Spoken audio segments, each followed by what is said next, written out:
Assalamualaikum warahmatullahi wabarakatuh. Puji sinareng syukur eta tetep kagungan Allah. Sholawat sinareng salam anu salawasna ngucur ka junjunan urang sadayana, junjunan Rasulullah sallallahu alaihi wasallam. Dilajeng deui dina perkawis musuhna para nabi. Musuhna para nabi mangrupi gambaran kanggo diri urang, sok bilihna urang teh lebet kana golongan anu mana, golongan anu micinta Kangjeng Nabi atanapi anu ngamusuhan ka Kangjeng Nabi. Numawi eta mushaf eta ku urang kedah ditaliti, saleresna urang kalebet anu mana, kalebet sim kuring anu ngadugikeunana. Tah didinya urang ulah kabobodo penjo kasamaran tingali sabab seseueurna anu ngadugikeun sok diputer-puter supados jalmi resep, supados jalmi katarik ku ucapanana. Akhirna naon? Akhirna jalmi seseueurna ngaraos parantos aya dina jalan anu lempeng eta. Sedangkeun jalan anu lempeng anu disebat cukang sirotol mustaqim eta sanes di dunya, tapi ayana di akhirat. Numawi aya nu disebat kedah maut sateu acana maut. Jadi eta teh lebet kana dimensi cukang sirotol mustaqim eta. Sabab dimensi Quran sabenerna mah dimensi ruhani eta. Margi ditetelakeun dina surat Al-Waqiah 78 moal tiasa kacabak eta Quran lamun kecuali roh-roh anu parantos disucikeun. Jadi kedah disucikeun heula nembe kauninga eta Quran anu salaresna. Sabab Quran mah anu salaresna mah nyaeta nur anu sumpingna ti Allah ngalangkungan malaikat Jibril eta janten dimensina sanes di dimensi dunya. Ari dunya nyaeta mangrupakeun wujud anu kataringali wadahna badan kasarna.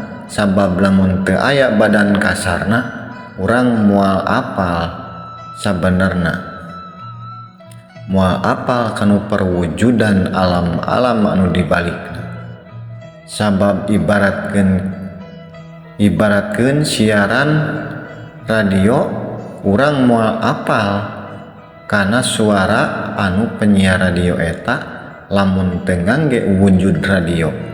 Numawi diayakeun wujud-wujud eta teh mangrupi supados katangkep gelombang-gelombang anu muncul, gelombang anu nyeri waos. Urang moal apal lamun teu katingali wujudna anu nyeri waos. Tah ayana panyakit, ayana kahayang, kaembung, kangewa, kageuleuh, sagala rupihalna eta katingali dina perwujudan eta. Numawi urang ulah kabobodo dina perwujudanana tah geura wauhan gelombang-gelombang eta anu dibalik wujud eta. Sabab urang upami ngudag kana kamakrifatan, urang bakal diajarkeun tina gelombang, maca gelombang-gelombang anu seueur pisan mang lapis-lapis. Numawi urang teu tiasa ngadoa atanapi munajat ka Allah ku cara urang. Numawi ditetelakeun dinu Katerangan age ku Kangjeng Nabi moal dugi lamun teu ngangge wasilah ti Kangjeng Nabi, teu bersolawat. Hartina teh eta teh henteu ngawasilah, henteu nyambungkeun ka Kangjeng Nabi. Tah eta teh mangrupi nur. Urang ngalangkungan ka Allah, ngalangkungan nurna eta ibarat urang hoyong dugi ka matahari kedah ngalangkungan cahaya rambatna eta.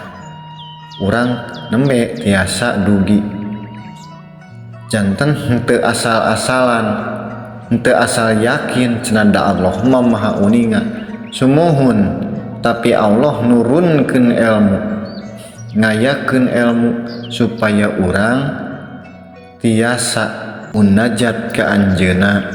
Sabab seseueurna jalmi ku egona, ku ngaraos parantos ngarasa beragama, akhirna kumaha, akhirna alim hayang ngagunakeun cara sorangan, sedengkeun henteu paduli Allah maparin ilmu teh anggeun urang supados tiasa munajat ka anjeunna.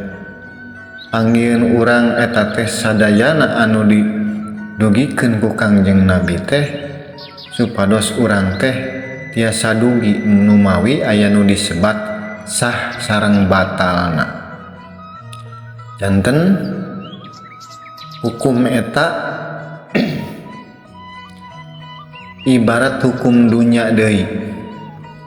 Lamun urang hayong lebet sakola polisi, urang aya elmuna rukun syarat jalan sareng carana, tah lamun henteu ngalangkungan syarat-syarat eta urang moal ditampi, ibaratna kitu. Jadi kumaha urang teu tiasa, justru Allah maparin aturan eta teh supados ku urang diangge, supados urang katingali mana anu nurut ka Allah, mana anu nentang ka Allah salarasna. Janten lemes pisan eta panggoda setan eta, sabab setan mah salarasna aya di dua kutub, nyaeta kutub positif sareng kutub negatif. Lamun dina kutub negatif ibarat anu maling, anu jahat, eta teu kedah ditingali ngangge ilmu oge, katingali eta gelombang setana.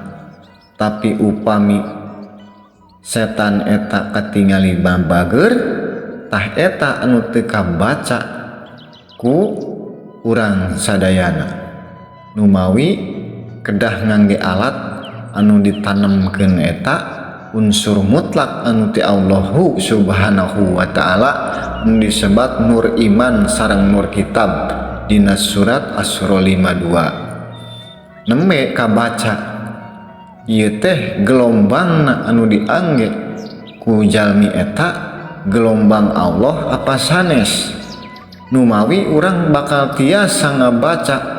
Sabab naon? Sabab urang diajarkeun ku Allah ngalangkungan nurna eta, ngalangkungan alat deteksi eta, ibaratkeun barang anu lebet kana bea cukai atanapi di bandara gitu, sok kadeteksi ku alat anu canggih eta.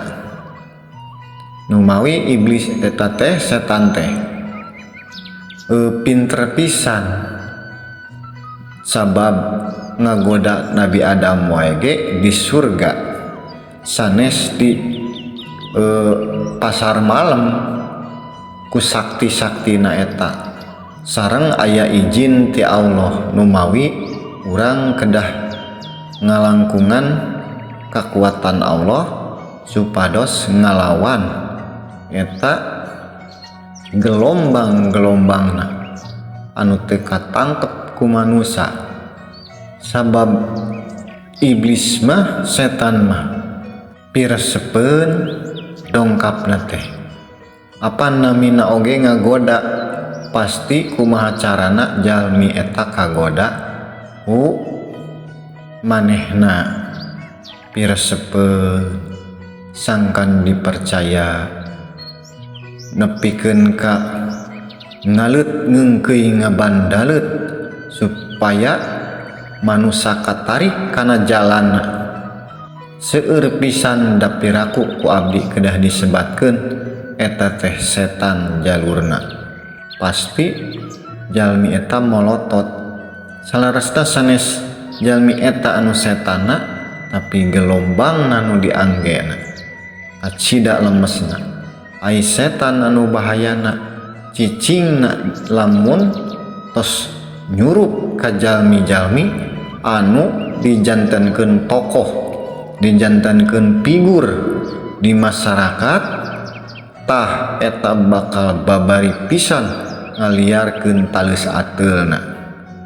Numawi sanes kaluar wae kalebet ka sim kuring anu teu weleh kedah mawas diri disangkana nyalah-nyalahkeun batur, sedengkeun urang sorangan ge kalakuan masih kasurupan ku iblis.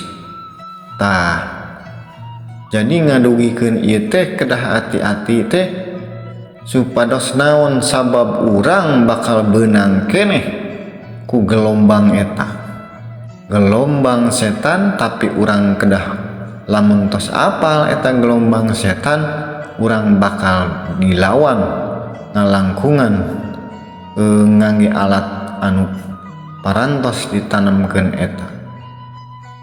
Sabab luar biasana eta kekuatan iblis teh, kekuatan setan eta anu lemes, anu mantak disebatna ge makhluk halus, janten ayana eta dina diri urang anu hese disingkahanana, anu hese dibacana. Numawi hati-hati pisan urang kedah hati-hati dina agama teh, sabab seseueurna mah kabobodo tenjo wae. Sabab ningali casing luarna, ningali penampilanana, oh ieu kieu ieu mah alus beungeutna cahayaan.